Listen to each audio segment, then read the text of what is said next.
आज जो पूरी इंटरनेशनल न्यूज घूम रही है अमेरिका की दादागिरी, कोई बोलने वाला है इस पर? वो किसी भी मुल्क के राष्ट्रपति को उठा करके ले जाए, किसी को कुछ नहीं। हालांकि नई बात नहीं है, नई बात नहीं। पावर है ना, ताकत है, नशा है, वो कुछ भी कर सकता है। ये पहली बार नहीं, ऐसे कई मुल्कों के साथ हुआ है। दूसरे मुल्कों में जाकर के बम गिरा देना, दूसरे मुल्कों के चुनी हुई सरकारों को गिरा देना, ये पहली बार है। जो आज सोशल मीडिया पर गर्दिश कर रही है बातें वेनेजुएला के साथ। इंसान को जब ताकत ज्यादा आ जाए तो वो जुल्म के रास्ते पर आ जाता है। यहां अपने आप को कंट्रोल करना मेरे अजीजों, ये वक्त का बहुत बड़ा चैलेंज है तुम्हारे साथ। ये हुई जिस्मानी ताकत, और जब माल आ जाए, अल्लाह अकबर, ये बड़ी आजमाइश है, ये बड़ी आजमाइश है। चर्बी ज्यादा उस वक्त आती है जब माल ज्यादा आता है। जिस्मानी ताकत तो चले, आदमी अपने आप को कंट्रोल कर लेगा, रोक लेगा, लेकिन माल की चर्बी ये बड़ी खतरनाक है। ये तो गरीबों का मजाक उड़ाती है सबसे पहले, दीन को हल्का समझती है सबसे पहले। ये मौलाना लोग, ये हमारी कैटेगरी के नहीं है। या उलमा, ये तो कमतर लोग हैं, यतीम लोग हैं, लावारिस लोग हैं। मालदार सबसे पहले दीन का मजाक उड़ाने लग जाता है। इसीलिए माल आए तो हमेशा दुआ ये करना कि अल्लाह माल के साथ उस्मान गनी की सखावत अता कर दे। माल आए तो अब्दुर्रहमान बिन औफ की अखलाक व किरदार के साथ आए, वरना कारून के पास भी था, शद्दाद के पास भी था, हामान के पास भी था, माल बहुत था उनके पास, लेकिन उनके माल ने उनको तबाह बर्बाद कर दिया। आज भी जिसके पास माल आया, पैसा आया, वो ये सोचता है रातों रात सब कुछ मैं अपना बना लूं, अपना खरीद लूं। अच्छा, एक बात और भी मैं बता दूं, जिन 3 चीजों की बात मैंने कहा जो इंसान को जुल्म के रास्ते पर लाती है, पहले उसकी जिस्मानी ताकत, दूसरे दौलत, तीसरे पावर, ओहदा, ये तीनों ऐसी चीजें हैं जो परमानेंट रहने वाली है ही नहीं। परमानेंट रहने वाली तीनों में से कोई चीज नहीं है। हाँ, इतना है कि जिस्मानी ताकत को जाने में टाइम लग सकता है, थोड़े टाइम बाद जाएगी, लेकिन वो भी पक्का नहीं। किसी हादसे में गिर गया, वो सारी जिस्मानी ताकत भस्म हो जाएगी। लकवा मार गया तो बड़ा सा बड़ा पहलवान बिस्तर पर आ गया, कुछ नहीं होने वाला है। मैंने सऊदी में देखा एक बहुत हट्टे खट्टे आदमी को, कोमा में है बेचारा, अब तो गल गया, लेकिन जिस वक्त कोमा में आ गया तो सिर्फ एक अटैक कुछ हुआ, कोमा में चला गया, जिस्म पूरा गल गया, खत्म हो गया। तो जिसको अपनी जिस्म पर बहुत ताकत था वो अचानक भी जा सकता है, लेकिन नॉर्मली देखा गया है कि जाने में टाइम लगता है। जिस्मानी ताकत, माल का कोई भरोसा नहीं। लोग ये कहते इतना हमारे पास है कि 7 पुश्तें खाएंगी। हमने वो उस घर को भी देखा, उसका खुद बेटा आज 10-10 रुपए की भीख मांगता है। जिसने ये कहा था कि इतना मेरे पास है कि 7 पुश्तें खा सकती हैं, उसका सगा बेटा आज 10 रुपए मांगता है। ये माल को जाने में ज्यादा वक्त नहीं। तीसरा पावर और मनसब। जो लोग आज बैठे हुए हैं उनको लगता है कि सब कुछ हम अपनी कुर्सी से कर लेंगे। तुम्हारी कुर्सी को हिलने में देर नहीं लगता। तुम्हारा जुल्म जो है ये दीमक है जो इस कुर्सी को खाकर खत्म कर देगा। जुल्म कुर्सी पर बैठा हुआ आदमी जब करता है, माल वाला और कुर्सी वाला दोनों, ये वक्त के साथ ऐसे तेज बहते हैं कि उनको अंदाजा ही नहीं होता।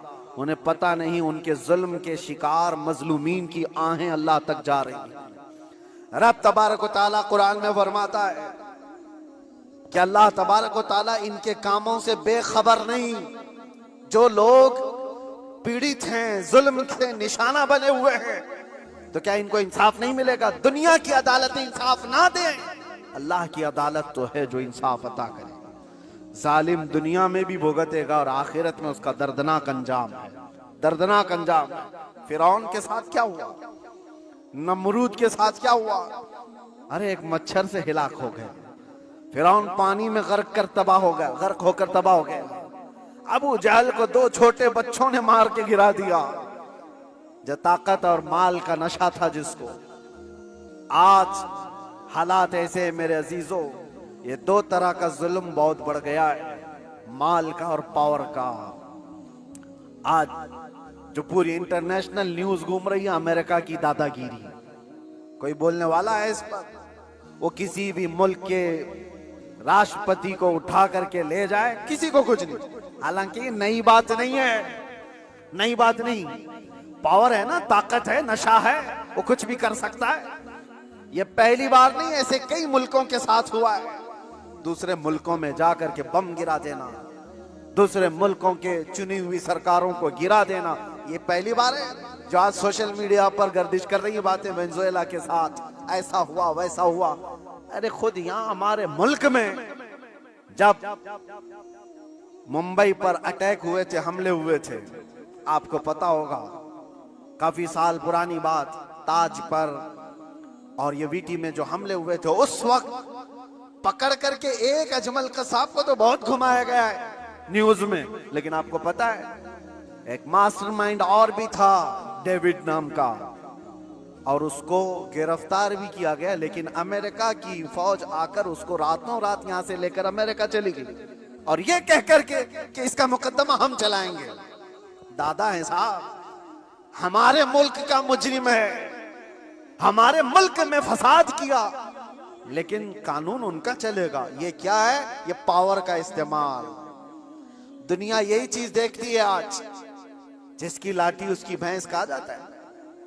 ये मुहावरा यही है, ताकत का ऐसा इस्तेमाल। और ये लोग दुनिया को इंसानियत का दर्ज दे रहे हैं, ह्यूमन राइट्स बनाए हुए बैठे हैं। इंसानों के अकदार ये सिखाएंगे हमें जो दुनिया को जुल्म से हाँकते हैं।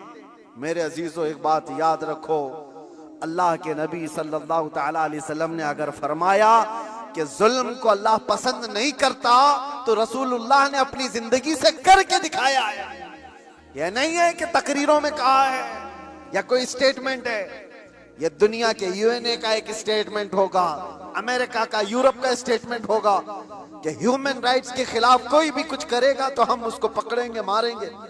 जुल्म के खिलाफ हम बोलेंगे, हम पीस चाहते हैं। ये सब ढकोसले हैं, जुमलेबाजियां हैं, लेकिन सब उनके खुद के अमल की बात आए तो कोई इसमें खरा नहीं है, कोई पक्का नहीं है। लेकिन आओ, बारगाह रिसालत मुआब सल्लल्लाहु अलैहि वसल्लम, अल्लाह के नबी सल्लल्लाहु तआला अलैहि वसल्लम जब फरमाते हैं कि जुल्म जायज नहीं, तो मस्जिद नबवी का वो माहौल है, सहाबा बैठे हैं, हुजूर ने फरमाया ये मेरे आखिरी वक्त होंगे, मैं दुनिया से जा रहा हूं, मफहूम मैं बता रहा हूं, इसके बाद हो सकता है तुमसे मुलाकात ना हो, लेकिन तुम में से किसी पर भी कोई हक मेरा बाकी रहे या मुझ पर किसी का हक बाकी है तो खड़ा हो और मुझसे सवाल करे। हुजूर ने फरमाया, और एक साहबी खड़े हो गए, कहा या रसूलुल्लाह आप पर मेरा एक हक है। कहा क्या है? फला जंग में जब जा रहे थे आप सफ़ें सीधी कर रहे थे, मैं थोड़ा बाहर आ गया था, आपने छड़ी से मुझे मार दिया था, मैं बदला लेना चाहता हूं, आप पर मेरा हक है। तो रसूल करीम सल्लल्लाहु ताला अलैहि वसल्लम ये नहीं फरमाया इस्लाम का बादशाह जो इस्लामी सल्तनत को एस्टेब्लिश कर रहा हो कि तुम बादशाह जो पूरे कायनात में फैलने वाला दीन है उसके मुक्तदा और उसके आका से बदला लेने की बात कर रहे हो। नहीं फरमाया, हुजूर ने फरमाया उठो आओ। हजरत उमर तलवार निकाल लिए थे, कहा कौन है?